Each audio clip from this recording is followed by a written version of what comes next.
Hello and welcome to Jio Adda with লাবণ্য। সঙ্গে রয়েছি আমি লাবণ্য এবং আরো একটা রোববার চলে এসেছি আপনাদের প্রিয় তারকাকে সঙ্গে নিয়ে একটা জমজমাটি এপিসোড আপনাদের উপহার দেবো বলে।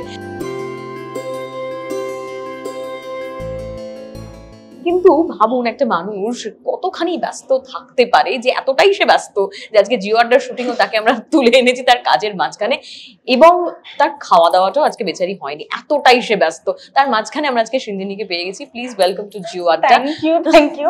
আসলে সকাল থেকে একদমই খাওয়ার সময় পাইনি, তো এখন একটু লাঞ্চ ব্রেক, তো পারমিশন নিলাম যে ইন্টারভিউ করতে ঠিক আছে খেতে পারি, তো বললো যে হ্যাঁ খেয়ে নাও। হ্যাঁ প্লিজ প্লিজ প্লিজ, কারণ খেয়ে দিয়ে তুমি সুস্থ সুন্দর থাকলে তবে তোমার থেকে আমরা আরো বেটার কাজ পেতে পারবো, না হলে তুমি দুর্বল হয়ে পড়ো। আমাদের হয় না খেলে, অনেকক্ষণ না খেলে মাথা টাথা ঘোরে, সবারই হয় সেটা। একদম একদম একদম, সেই জন্যই পারমিশন দিয়েছে আমাকে খাওয়ার। একদম একদম একদম একদম। আজকে আমরা খেতে খেতেই জমজমাটি একটা জিও আড্ডার এপিসোড শুট করবো এবং আপনারাও তার সাক্ষী থাকবেন। And this episode is brought you by super power detergent powder, রং থাক দাগ যাক। আমাদের আজকের অতিথি সিঞ্জিনীর এত ব্যস্ততার একটা মেজর কারণ হচ্ছে যে ওর একটা নতুন মিউজিক অ্যালবাম আসছে এবং সেই মিউজিক অ্যালবামটা সম্পর্কে ডেফিনেটলি আমাদের জানার ভীষণ উৎসাহ রয়েছে। সেই অ্যালবাম নিয়ে একটু তুমি যদি আমাদের বলো। একটা মিউজিক ভিডিও শুট হচ্ছে আজকে সকাল থেকে, সেটার নাম হচ্ছে রাজি। অভিষেক দা ডিরেক্ট করছে এবং অমিত দা আছে আমার অপোজিটে। মানে হয় না প্রেম, একদম মানে ফ্রেশ একটা একদম প্রেমের গল্প। দারুণ লাগছে শুটিং করতে, আর এখন একটু ঠান্ডা ঠান্ডাও পড়ে গেছে, তার উপরে কাজ করতে একদমই কষ্ট হচ্ছে না, বরং ভীষণ ভালো লাগছে আমাদের কাজ করতে। আমি ভীষণ ঘামি আমি। কিন্তু দেখলাম আজকে আমার মেকআপ একদম সকালে যা ছিল এখনো তাই আছে, আমাকে একটু টাচ আপ করতে হয়নি, আমি খুব খুশি। এবং প্রত্যেকে দারুণ লাগছে কাজ করতে। হয় না শীত পড়তে পড়তে একটা সুন্দর একটা রোদ থাকে, আর শীত মানে কিন্তু একটা মনে প্রাণে কিন্তু একটা রোমান্টিক ব্যাপার স্যাপার। শীত সারা বছর থাকে, সেটা শুধু শীতকাল না, সারা বছর বাড়ে না। শীতকালে এত বিয়ে বাড়ি, শীতকালে এত ইভেন্টস, শীতকালে এত অনুষ্ঠান, শীতকালে এত পিকনিক, এত গেট টুগেদার, পার্টি, গ্যাদারিং, সবই তো শীতকালকে কেন্দ্র করে। একদম একদম একদম। তো সেরকম একটা সুন্দর রোদ দুপুরবেলা আমরা আউটডোর শুটিং করেছি, এখনো করছি, রাত পর্যন্ত আমরা করব। দুর্দান্ত একটা মিউজিক ভিডিও যখন আসবে আপনারা ডেফিনেটলি দেখবেন, আপনাদের ভালো লাগবে সেটাই আশা করছি। তো ফাটাফাটি একটা মিউজিক অ্যালবামের শুট চলছে। ইন দ্য মিনওয়াইল সিঞ্জিনী আমাদের সঙ্গে যখন রয়েছে, সিঞ্জিনীকে একটা জিনিস জিজ্ঞেস করছি আর কি, সিঞ্জিনী এমনি রিয়েল লাইফে তুমি নিজে কতটা রোমান্টিক? খুব রোমান্টিক। আমার মনে হয় যে মেয়েরা একটু বেশি রোমান্টিক হয়, তাই কি মনে হয়? এটা একটু বিতর্কিত কথা, কিন্তু আমি আমার দিক থেকে বিচার করি আমি খুব রোমান্টিক। মানে একটু ফিল্মি, একটু বসে গোলাপ ফুল দেবে, একটু গঙ্গার ঘাটে প্রেম করতে যাবো, এইসব আমার সবসময় খুব পছন্দ হয় না। তুমি কি কলকাতারই? হাওড়া। আচ্ছা, ওই জন্য গঙ্গার সাথে আমি খুব কানেক্টেড। আমার সমস্ত কিছু গঙ্গার ঘাটেই। প্রথম প্রেম, প্রথম পড়া বাঙ্ক, কলেজ বাঙ্ক, সবকিছু গঙ্গার ঘাটে। তো গঙ্গার সাথে আমি খুব। কোন স্কুল কলেজ ছিল তোমার? উত্তরপাড়ায়। ও আচ্ছা, ওই জন্য মানে গঙ্গার কানেকশনটা কতটা স্ট্রং জীবনে, এই জন্য আমি আসলে পুরো ব্যাপারটাকে রিলেট করতে পারছি।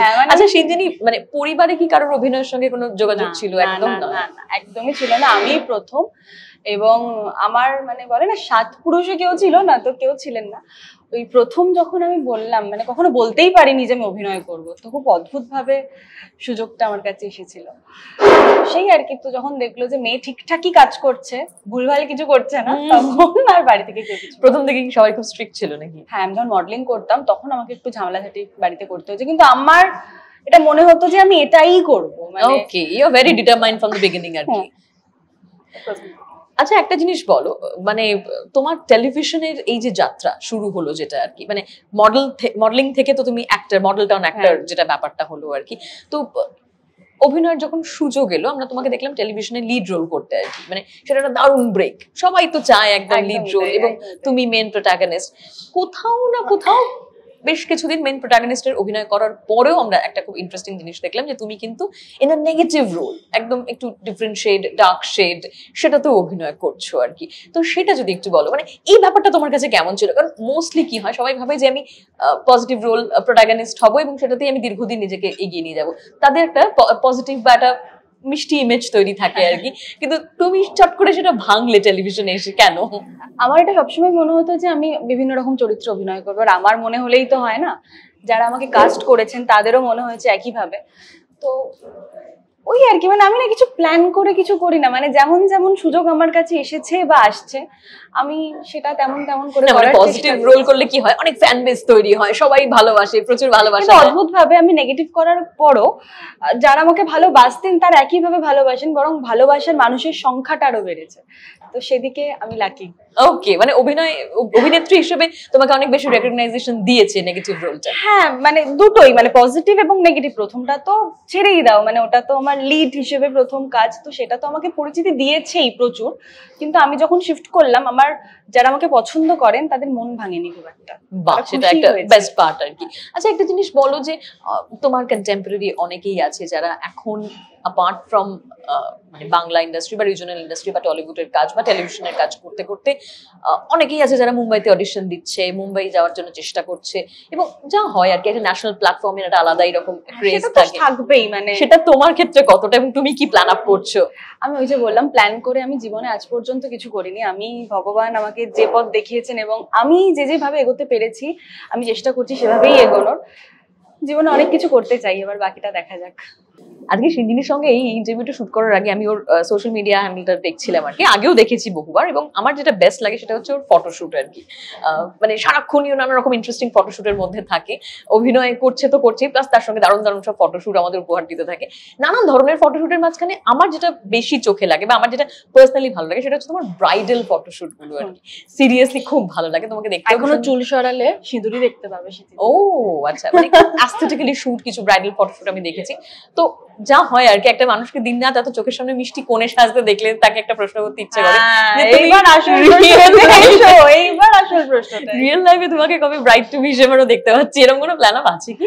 দেখো, তো বিয়ে তো করতেই হবে, বলো করবো খুব শিগগিরই, তোমাদের সবাইকে তখন আমি জানাবো। খুব তাড়াতাড়ি করবো। খুব তাড়াতাড়ি? খুব তাড়াতাড়ি। আচ্ছা, তাড়াতাড়ি মানে 5 বছর হতে পারে, 2 বছর হতে পারে। 5 বছরটা তাড়াতাড়ি না, এটা পঞ্চবার্ষিকী প্রকল্পের মধ্যে পড়ে যাচ্ছে না, এটা টাইম টেকিং। করবো। মানে লাইন আপে আছে কিছু একটা ব্যাপার স্যাপার। আমার তো একটা প্রেম আছেই, সম্পর্ক তো আমার আছেই বহুদিন ধরে, তো তাকেই বিয়ে করবো। আচ্ছা, আজকের এই জেনজি যে ধরনের সম্পর্কের মধ্যে থাকে, আমি জানি না, বেশ বিতর্কিত ব্যাপারটা, অনেকে বলে রিলেশনশিপ, অনেকে বলে এখন আর রিলেশনশিপ হয় না, সিচুয়েশনশিপ, মানে তুমি এই ব্যাপারটাকে কিভাবে দেখো? আমার তো যেহেতু তুমি একটা রোমান্টিক মিউজিক ভিডিও শুট করছো। কোনো প্রশ্নই নেই, আমার এটা 8 বছর ধরে সম্পর্ক রয়েছে, সেই সম্পর্ক আমার এখনো আছে এবং টাচুট তার সাথেই আমি বাকি জীবন থাকবো। তো এইসব বিতর্কিত ব্যাপারে তো আমি নেই। মানে ইউ বিলিভ ইন, মানে একদম একদম হ্যাঁ।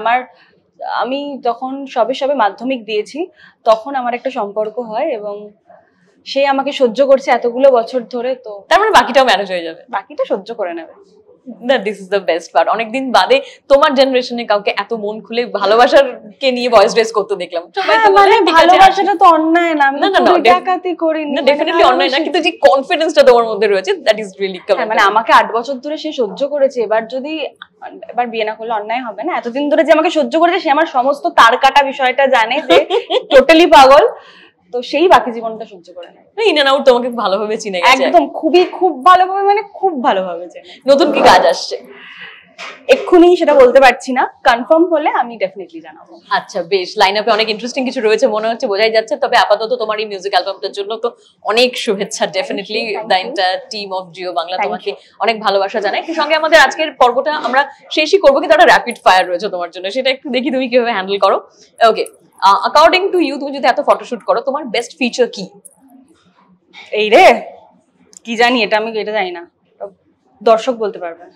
নিজের একটা কিছু তো বলো। চোখ। আমি তো হাসিটাও অ্যাড অন করতে চাই তার সঙ্গে, চোখ প্লাস হাসি। হ্যাঁ, লেন্স টেন্স পরে চোখটা একটু, আচ্ছা, লেন্সটা ভালো লাগে, চোখটা ভালো, হাসিটাও ভালো। পাহাড় না সমুদ্র? পাহাড়। Any time. Most comfort food? ভাত ডাল পোস্ত। আচ্ছা, মোস্ট ফেভারিট কমফর্ট ফুড ভাত ডাল পোস্ত। Comfort wear? পাজামা আর oversize T shirt. Okay, favourite actor? বহু মানুষজন আছেন, তো এটা একটা বলা খুব মুশকিল, বহু মানুষজনকে আমি পছন্দ করি। যদি সিন্ধিনি অভিনয় না করতো তাহলে কি করতো? মডেলিং করতাম। শুধু মডেলিং।